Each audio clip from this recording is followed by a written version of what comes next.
Régis participe à des ateliers d'écriture. Ah ça lui plaît. Oui, on est à la prison, au nord de l'Espagne.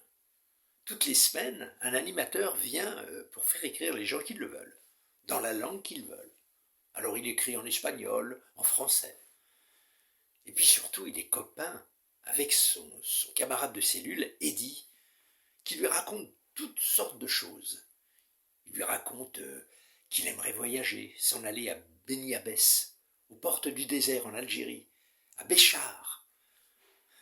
Il aimerait voyager dans beaucoup d'endroits. Il lui raconte toutes sortes de choses. Il lui raconte des choses imaginaires. Et tous les deux s'inventent des voyages.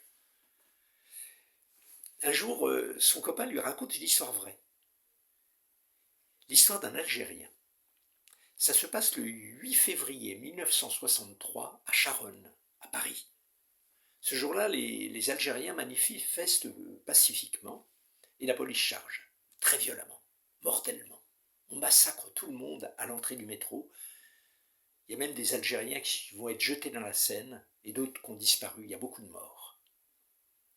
À ce moment-là, il y en a un qui s'appelle Eddy.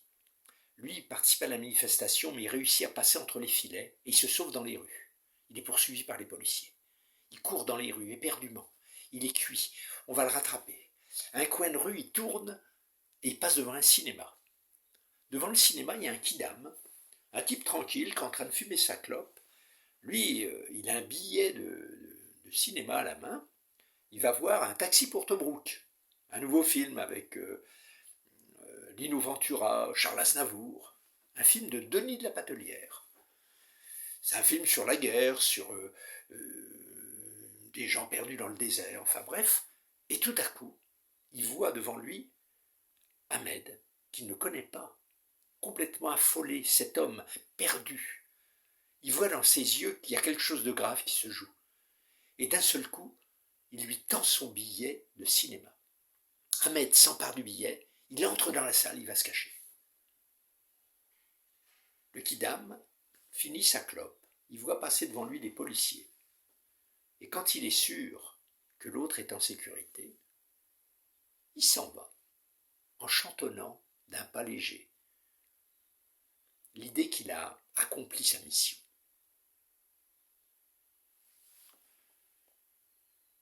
Cette vraie histoire, elle lui plaît à Régis. Une histoire de 20 ans auparavant, mais cette histoire lui parle. Et il a envie d'inventer la suite de cette histoire. Et comme il y a un concours de nouvelles qui est lancé, il décide de travailler sur cette nouvelle. Voilà, il voit le kidam qui s'en va à pied, il marche au hasard dans les rues, et il arrive dans le quartier de la Bastille. Là, il passe devant un cinéma, et il voit l'affiche « Une femme est une femme » de Jean-Luc Godard. Tiens, et comme il a toujours envie d'aller au cinéma, il décide d'aller voir ce film. Il se présente à l'entrée, au guichet, et il tombe sur une fille qu'il n'a pas vue depuis très longtemps. Ça date du lycée, une fille dont il était un peu amoureux. Ils se reconnaissent, ils sympathisent, ils vont voir le film ensemble, et ils se retrouvent tellement bien qu'ils vont faire leur vie ensemble. L'histoire marche et il obtient le prix de la nouvelle. La Régis est content. Il a gagné un petit pécule et quelque temps après, il est libéré. Alors il promet à son copain Eddy de venir le rechercher. Quand il sortira, il sera là à la sortie, à l'attendre. Ils s'embrassent et ils se quittent. Régis revient en France. Il est content maintenant d'avoir écrit cette nouvelle, il l'a fait traduire en français, et puis il va voir les éditeurs.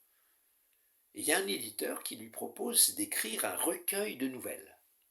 Oui, dans ce genre-là. Alors Régis décide de se mettre au travail. Il va devenir auteur. Il va écrire un recueil qui s'appelle « Histoire d'entre deux murs ». Il en est sûr. Le recueil va sortir, il aura pas mal de succès.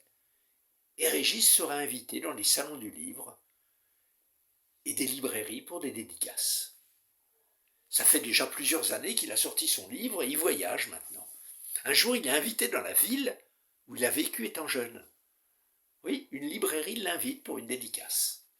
Il est flatté, on est toujours flatté de revenir dans la ville qu'on a aimée. Et bon, la libraire ne le connaît pas. Dans ce temps-là, il ne fréquentait pas les librairies.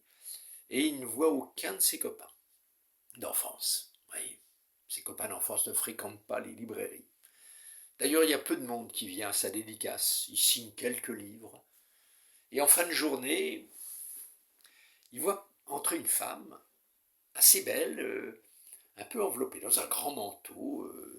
Elle a un sac volumineux sous le bras et elle s'approche devant lui avec le livre à la main, son livre, et elle lui demande une dédicace. Et elle lui dit, est-ce que vous pouvez mettre à Jeanne pour la question posée? Bien, il écrit à Jeanne pour la question posée. À ce moment-là, elle lui sourit et sort de son sac une veste. Et cette veste, il la reconnaît tout de suite. C'est la veste en tweed qu'il avait laissée dans la voiture de son copain, le soir où il était parti en colère. Il se souvient même qu'il y avait un papier dans la poche. Alors il se saisit de la veste, il fouille dans la poche, il sort le papier.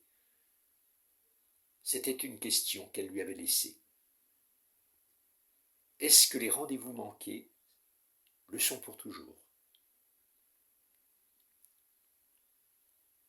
Il se souvient qu'il était amoureux d'elle, et là il ne l'avait absolument pas reconnue. Mais il n'osait pas lui déclarer son amour puisque c'était l'ami de son copain. Alors il lit devant elle la question posée. Est-ce que les rendez-vous d'amour le sont pour toujours perdus? Les rendez-vous manqués le sont pour toujours. Poliment, il dit non. Elle le regarde et elle lui dit si. Moi maintenant je suis mariée, j'ai 3 enfants et je suis parfaitement heureuse. Là-dessus, ils s'en vont boire un pot ensemble et lui se sent un petit peu bête. Il a l'impression qu'il n'a jamais renoué avec elle. Il aurait dû. Et d'ailleurs, elle lui dit qu'elle l'a attendu. Il a vraiment l'impression d'un deuxième rendez-vous manqué. Mais il sait très bien que maintenant, ils n'ont plus rien à faire ensemble. Ouais. Il se jure de rester amis, mais lui-même n'y croit pas. Quand il se quitte, Régis s'en va dans les rues. Il est triste, il a l'impression d'avoir raté beaucoup de choses dans sa vie. Il marche au hasard et à un moment donné, il s'arrête sur un banc. Il regarde sa ville, qu'il ne reconnaît pas. Il est vraiment plombé. Il a envie d'envoyer tout promener. Il est vraiment triste. Et puis, il sort la veste du sac, et puis il l'enfile. Elle est un peu courte maintenant, cette veste, mais elle lui plaît bien quand même. Le papier, il le jette. Et puis là, au fond du sac, il trouve un livre. C'est un livre qu'elle a dû oublier, ou bien elle lui a laissé. Il ouvre le livre, et à l'endroit où il y a le marque-page, il y a une nouvelle qui s'appelle Les 2 voyageurs. Alors il la lit. C'est l'histoire de 2 voyageurs qui ont beaucoup marché, qui sont fatigués, et qui s'arrêtent dans une prairie au bord du chemin pour se reposer. Un des voyageurs s'endort et se met à ronfler. Il a la bouche grande ouverte. L'autre voyageur, lui, ne dort pas. Il le regarde. Et bientôt, il voit sortir de la bouche de son compagnon une mouche. La mouche se met à se promener dans l'espace autour et puis elle rentre dans une tête de cheval, un squelette de tête de cheval qui se trouve là au bord du chemin. La mouche fait un tour à l'intérieur du squelette, puis elle refait demi-tour, elle rentre directement dans la bouche du dormeur. Et à ce moment-là, le dormeur se réveille. Et il dit à son compagnon, j'ai fait un rêve incroyable. J'étais dans un palais magnifique, tout de marbre blanc, un palais abandonné. Et je me promenais dans les pièces en toute liberté, c'était splendide, c'était magnifique. Et puis j'arrivais au bout d'une grande pièce, et là il y avait une trappe. Je l'ouvrais, et je voyais un trésor, avec des pièces d'or, et des bracelets, des colliers, des perles. Et au moment où je plongeais mes mains dedans, je me suis réveillé. Son compagnon l'a regardé, lui a expliqué tout ce qu'il avait vu, lui, la mouche qui sortait de sa bouche, qui entrait dans le crâne de cheval, et qui revenait dans sa bouche. Alors les deux compagnons se sont regardés, et ils ont compris la même chose au même moment.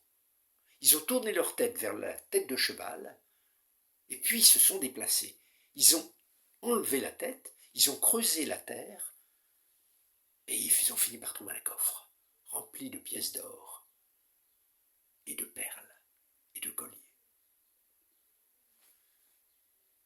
Quand il a eu fini de lire cette petite histoire, Régis, il a pensé à tous les trésors qu'il avait gâchés, et à ceux qu'il ne voulait pas gâcher. Et il a repensé à son compagnon de cellule, à lui. L'amitié, c'est une chose forte, même quand on a perdu l'amour. Alors, il a décidé de renouer avec ce copain qu'il n'avait pas vu depuis tellement de temps, il ne lui avait même pas écrit. Et il a réussi à apprendre qu'il allait sortir dans 2 jours. Or, Régis lui avait absolument promis qu'il viendrait le chercher à la sortie de la prison. Du coup, il a pris un train directement pour l'Espagne. Et il s'est présenté à la sortie de la prison au moment où son copain sortait.